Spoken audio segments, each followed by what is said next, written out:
Hey guys, today I'm going to be replacing the auto tensioner and the idler pulley on this 2003 GMC Yukon. So what you need to do is remove the engine cover, the snorkel air box right here, and the negative terminal cable, and also the serpentine belt when you are removing everything out of the way. Go ahead and refer to my video on the alternator removal video to remove all this pieces so that you can get access to the auto tensioner and the idler pulley. There's three 15mm bolt that you got to remove on the auto tensioner. There's one down here, 2 and 3.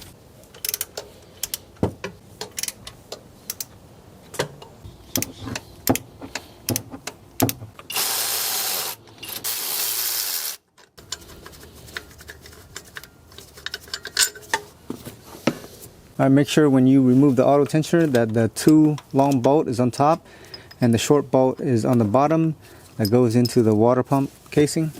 Alright, reinstalling is in the reverse order. Got the long bolt on top here, this one as well, and the short bolt is on the bottom.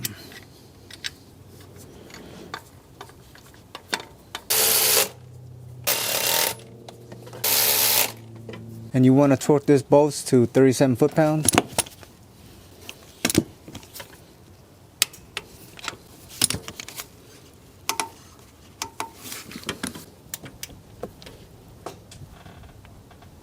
Next, I'm going to remove the idler pulley bolt. It is a 15mm bolt.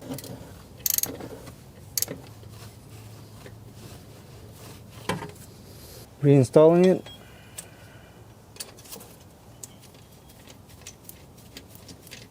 This bolt is torqued down at 37 foot-pounds as well.